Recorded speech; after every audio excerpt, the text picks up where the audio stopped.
on YouTube, the Mancave, exclamation point. Do not forget that exclamation point because this is not just the Mancave. This is the Mancave. So what are we talking about next? And don't forget to subscribe as well. Oh, please. So next we have, let's start big. A-Rod's gonna retire. Big news, I guess. Eventually, yeah. At the end of the 2017 season. So he's not retiring after this season. It is the season following. Now, Raphael. His contract expires. Okay, I was gonna say, tell our viewers why he did. His contract expires then. And Very I expensive have a contract. quote from him saying why. He says, "It's time to be a dad." And you know what? That's what it comes down to. This is a sport.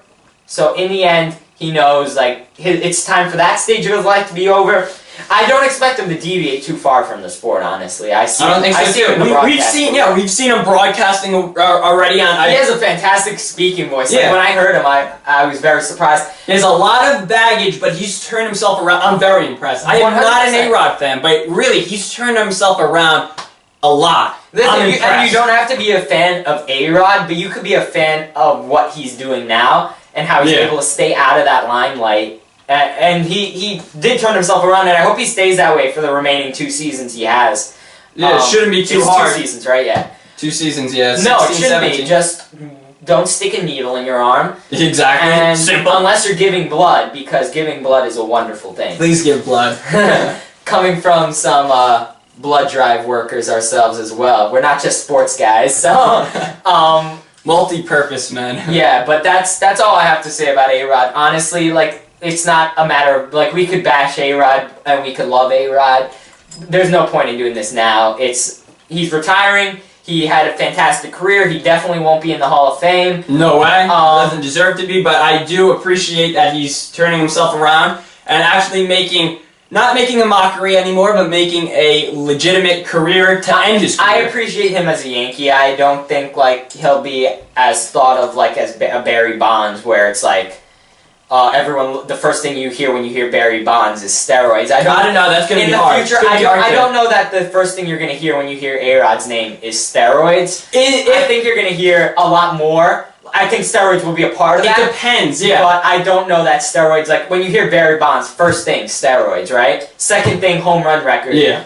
But first thing is steroids. My opinion on that is... Third thing is probably big head, but that's probably where that goes. No comment. My thing about A-Rod is his legacy is always going to be connected to steroids, but how he acts in these next 2 years, including the year before, where he acted great, that's going to clear up his legacy just a little bit. Listen, Pete Rose, if he would have acted like A-Rod is now, you probably would not be hearing his name as often. But Pete Rose lied. He did a whole bunch of things following his ban, so... Yeah, I have much more respect, though, for Pete Rose. Obviously, if you see one of our other videos where we debate that's because you're comparing gambling to steroid use, and I agree with you. I believe they both should be banned. I think the way they handled it was a lot different. I think A-Rod should have handled his situation like he's handling it now, because Pete Rose, he lied afterwards. A-Rod, he lied afterwards. The only difference is Pete Rose continued to lie way past it. A-Rod's now saying, you know what, I was wrong, let's just get on and play the sport. Yeah.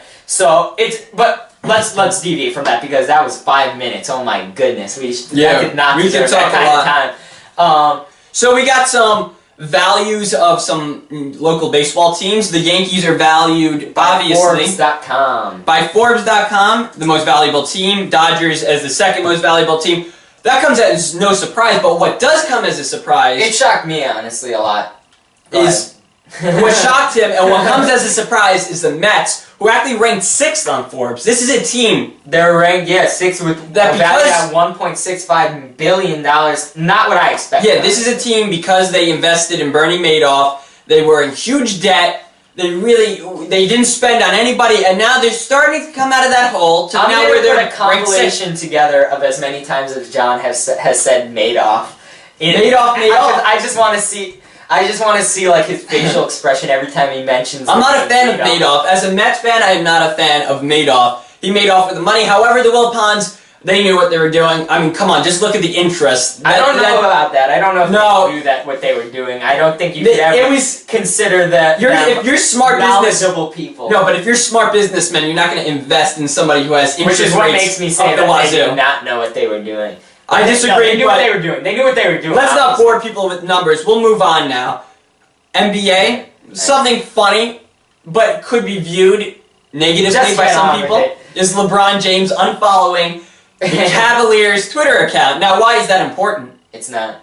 I feel it is. He's a player of the Cavaliers. This is showing people, I'm not really happy here anymore. I'm not pleased with what's going on. He is a big baby. He goes back and forth, and he makes it such like he's a drama queen, obviously. Like, honestly, you're getting paid millions of dollars. I don't care what team you go to. If you're not coming to the Knicks or the Nets or anywhere here in New York, I don't care where you're going. First of all, you're not going to beat Golden State. So forget about this quest that you're the god that can bring a championship to each team, you know? Like, you travel to each team, and the team that you're going to is because, oh yeah, I'm going to bring a championship to this team. Go ahead, because the only team you go to that you're going to bring a championship to is Golden State. And frankly, you won't be the guy bringing it, okay?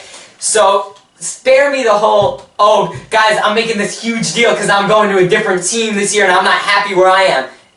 Now, LeBron did bring some championships to Miami, but that's because he's a great player. He was one player of the big three. You know, Chris Bosh and Dwayne Wade. They all took less money, so that was the reason why he didn't single-handedly do it. No. And they didn't win championships back to back to back. Now, I believe they were in the championship back to back to back. Yes. But they lost one, yeah. So they weren't unstoppable. No. And I don't think they would be winning against Golden State, as Raphael said. Golden State did lose a game. He's a fantastic athlete. Don't misquote me and say, like, I think I'm underrating him, because trust me, I'm not. I think he's one of the best, if not the best, playing right now. He's just not.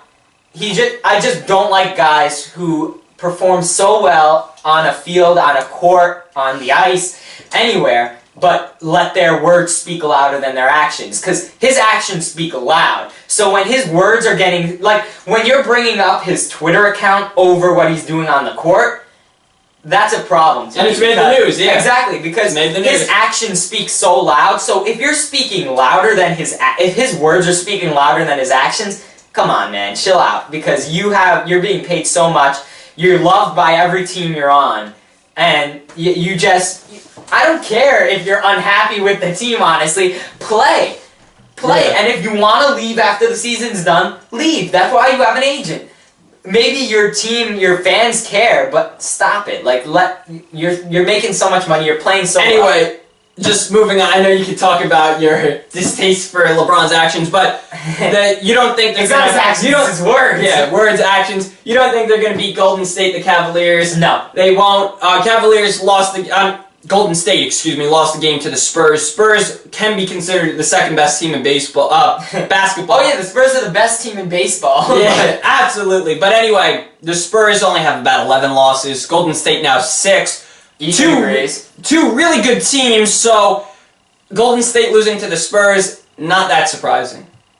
Losing to the Lakers, which they did, that was their last loss, that's more surprising. Yeah, I mean, listen, I want to hear from people as this question is going to be raised more as we get to the NBA playoffs. Do you think it's just a formality at this point to go into the playoffs when you know, like, has there ever been a time, more in history, despite the Bulls, you know, but has there ever been a time where you've seen this dominance where it's like, do we even need to go into the playoffs? Like, you know the Golden State's going to be hoisting the trophy at the end. They're going to win. It's that simple. That's going to happen. If they go, that's going to be the biggest upset, I think, ever. I don't see it happen. Like, we could entertain that as much as we want, but honestly, I'd sooner venture to say Kansas gets beaten by Austin Peay in the first round of the NCAA tournament. Which did not happen. I'd venture to say that's way more likely than having You know, Raphael, you mentioned some college basketball, and in our third part of the show, let's talk about college basketball.